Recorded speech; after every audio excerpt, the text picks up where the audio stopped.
Hello, it's Kristen. Welcome to my perfectly imperfect life.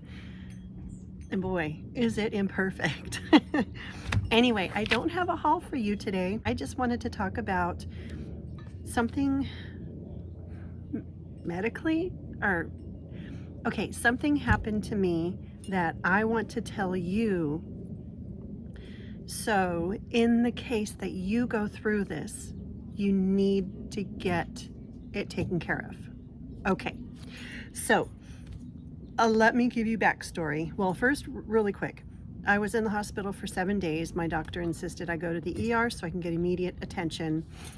And then I got all the attention, and then I had to have a surgery to take care of what had happened to me. So I'm going to tell you. So pardon me if I ramble on, and I'm not a doctor. I only play one on TV. No, actually I play a nurse on TV. Just kidding. I wish, oh my God, my dream was to be on General Hospital. I always wanted to be on that show. But anyway, see, look at me. I care. I deleted it. If you know me, you know that that's what happens to my brain. Oh, and I did a DoorDash today. I'm not quite comfortable going out in public.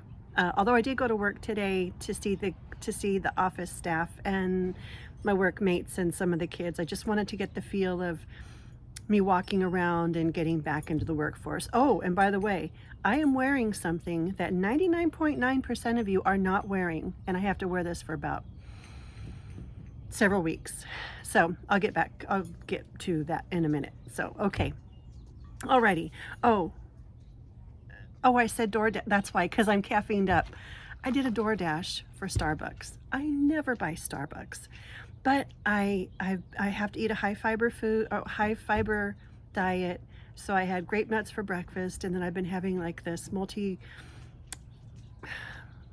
multi-grain, but the soup that's got a lot of fun stuff in it, like barley and peas and all this whatever. So I had the soup, and then I'm sitting there, I'm like, dang, I'm feeling tired. So what do? I do a DoorDash for Starbucks. And this is really good, by the way. Excuse me. Nope, it's not a Bloody Mary today. It is Starbucks. I got me an iced triple shot caramel macchiato, but sugar-free syrup and non-fat milk. So I just want to, anyway.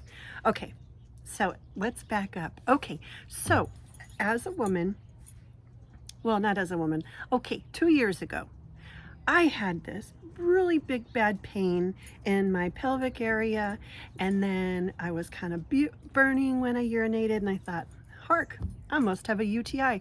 I've never had a UTI before, so that's what they guesstimated it was. So they put me on an antibiotic and then carried me on.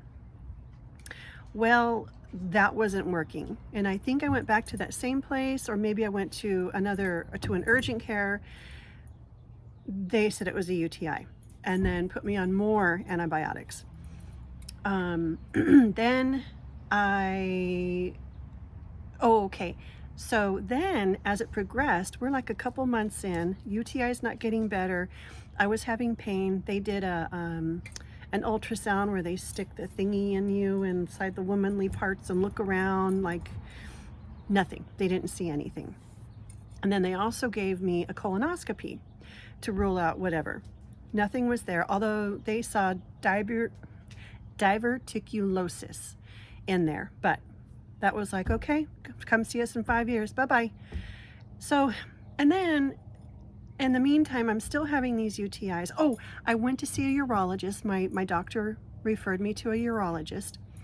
I went to see him, and he was talking, well, when you hit menopause, your estrogen, you start to lose your estrogen, and then the walls in your body, or whatever, he says it opens up and bacteria goes in, and that's how you get the UTIs and all that. And I'm thinking, okay, whatever. And so he's sitting there talking to me, and he says, my mom died of a UTI.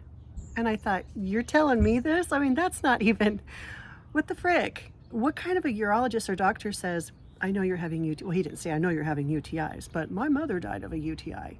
I thought, okay, first of all, I'm so sorry. But second of all, don't tell me that.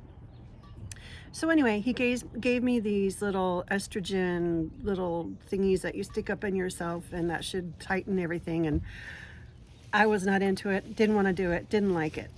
Okay, so I did the colonoscopy, I saw the urologist, and then I saw my regular doctor. And then as I urinated, okay, I'm telling you this because in case you go through it, and it's quite embarrassing. As I urinated, gas bubbles were coming through. It was almost like I was tooting in my, oh God, I'm so embarrassed.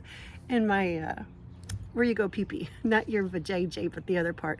I hope none of that stuff is happening. It's all in my, you know where you go pee. Sorry, I'm so embarrassed and I'm so overwhelmed right now. Your pee hole, okay?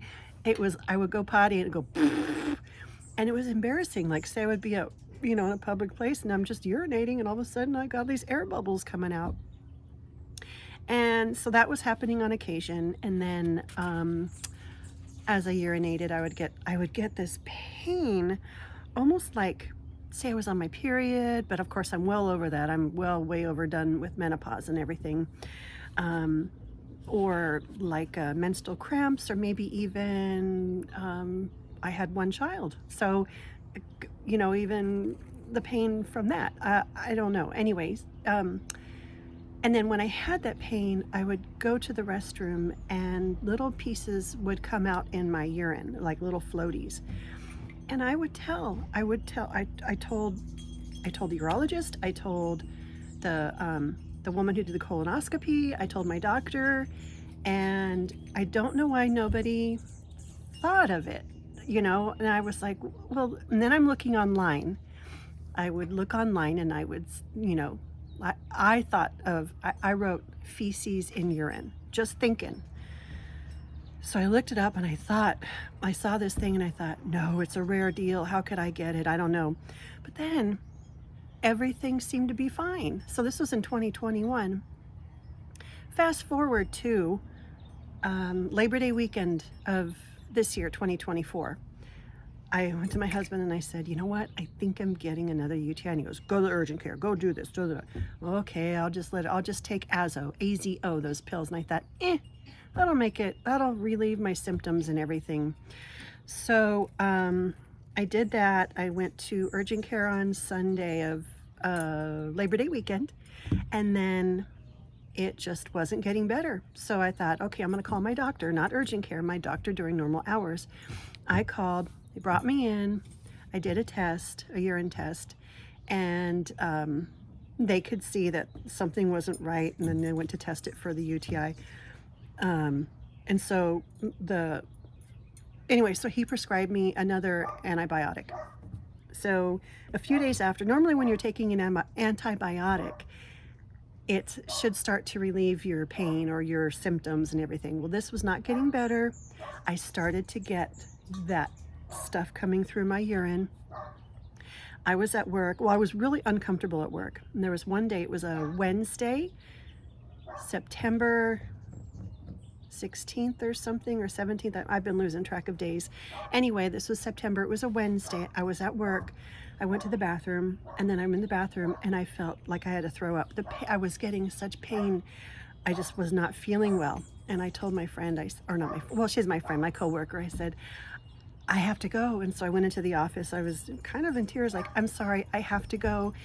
And at that point I knew I had coverage at work and stuff like that. In the meantime, on my break, I had emailed my doctor's office saying, this is what I'm feeling, this is what I'm seeing in my urine. Please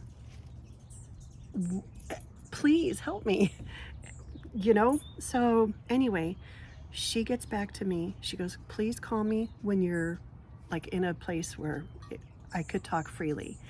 So I came home, I called her, and she said, I have a feeling it could be something, and what you need to do is you need to go to the ER and you need to get your help right now. They will give you the tests you need. They will do everything you need. And in the meantime, I took a picture of what my urine looked like in the toilet.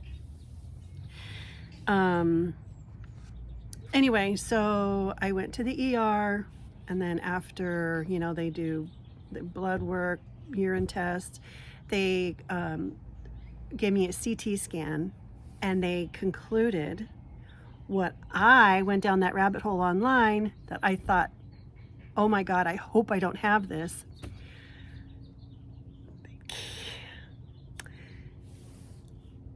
Sorry. It's no big deal. It's taken care of. It was just kind of scary to have it. It's called, and it's quite embarrassing. Oh my God, it took me, I didn't even tell my husband. I told him stuff was in my urine like a couple years ago. And this time I couldn't hold it back. I thought this is a serious deal. So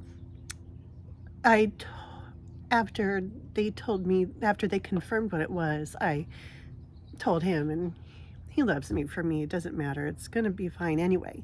Anyway, so what it is I'm going to read it to you. It's called a fistula.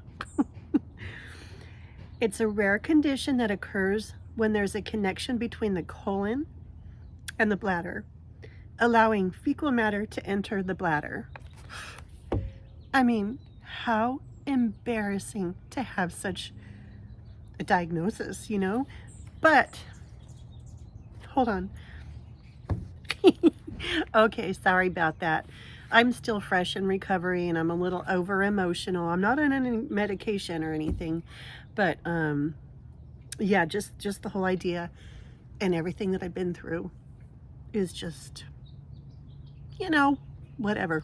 Okay, so anyway, so symptoms usually involve changes to the urine, including bubbles in the urine, sorry, which occurs because gas from the colon is mixing with the urine. It feels like passing gas in the urine. Yes, I did that. I was going through that. Brownish or cloudy urine, blood in the urine. Didn't really have much of that. Painful and burning urination. I did have that on occasion. And it says recurrent urinary tract infection and sometimes sepsis. I don't know how on earth that I had this a couple years ago and it had this all this time and not develop sepsis in my system, because there's that bacteria, the E. coli and everything that's going in your bloodstream, and how I didn't get it, thank God. So, okay, so here in it, I'll read this to you. It says, to diagnose a fistula, the doctor will perform a computed like a CT scan. To confirm the diagnosis, the test is called cystography, which includes inserting a thin, flexible tube in the camera in the bladder. Okay, blah, blah, blah, blah. Anyway, so yeah. So when I was in the ER, wee morning hours, some guy came in and said, yeah, you do have a fistula, and it will require surgery, and we are admitting you. I'm like, oh, fudge sickle. I go, wait, no, I haven't paid this bill, that bill. I'm the one who pays. My husband's the one who makes the money. I'm the one who takes care of everything. And then I thought, oh, and I had not been feeling good, so laundry was I just could not keep up with the mess in the house, and I felt bad. I was like, I'm so sorry that I left the house messy and everything. So anyway, let me see if there's anything else I can tell you about it. Okay, so that's pretty much it. So long story short, my colon and my bladder were connected. While I was in the hospital, they put me on antibiotics, lots of them, drips, blah, blah, blah, IV, la, la, la.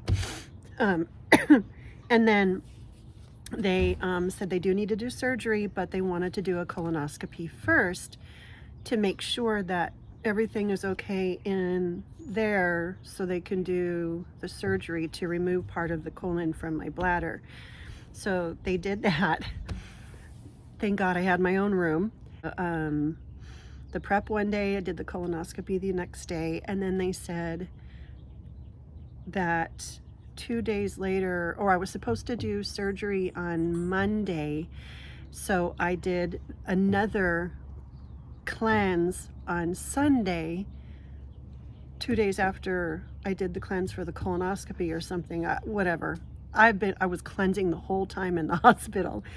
Well, they come to me and they say, oops, sorry, we got to stop the cleanse. We can't do your surgery on Monday because they have a trauma, so your surgery is on Tuesday.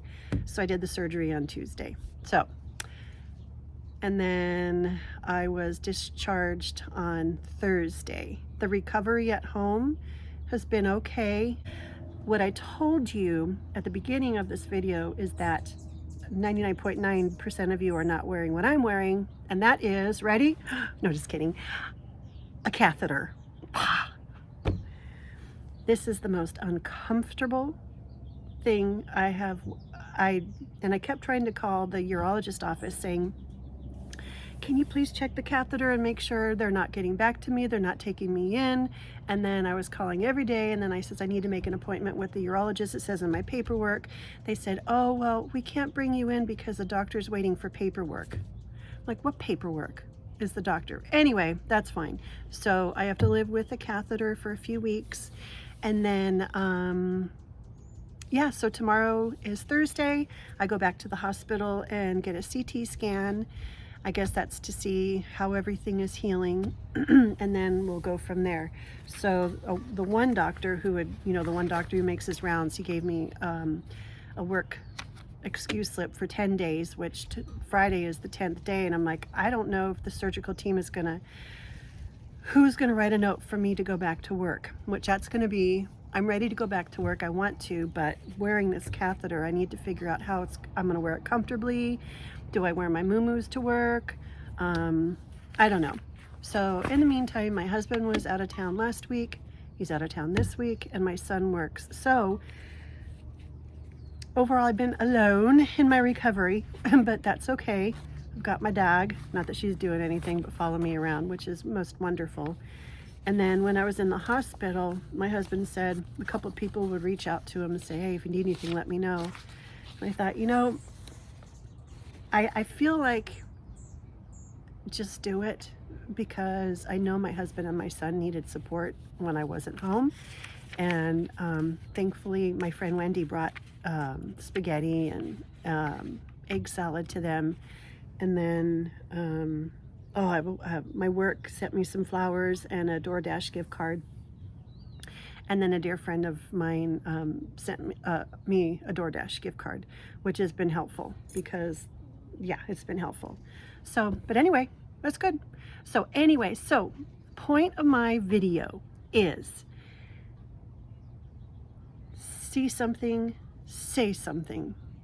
I mean, that goes in life. I work at a school. You see something, you say something. See something, say something, feel something, say something. This was undetected 2 years ago. Thank God I didn't get sepsis. So something, say something, and please watch your body. So if you see anything abnormal, just, say something, or insist on having yourself checked out, which I didn't, but thankfully I was like, I don't feel good. This is what's happening. And then she says, go to the ER. And I said, okay. And here we are. So anyway, so that's that. That's my story, and I'm sticking to it. Fistula. F-I-S-T-U-L-A. Embarrassing diagnosis, but it's taken care of. The recovery is going to be smooth sailing, and all will be good. And yeah, so thank you so much for stopping by, and sorry for my little breakdown. I am quite emotional. I guess that happens to people, right? I guess, I don't know. So I want to thank you for stopping by. I do have some Temu stuff coming in. I think I bought more muumuus or big clothes to wear to work, just to conceal the catheter and stuff. So anyway, yeah, so have a most wonderful day and enjoy. Cheers. Oh, cheers. Okay. Bye guys. Have a good day. We'll see you later.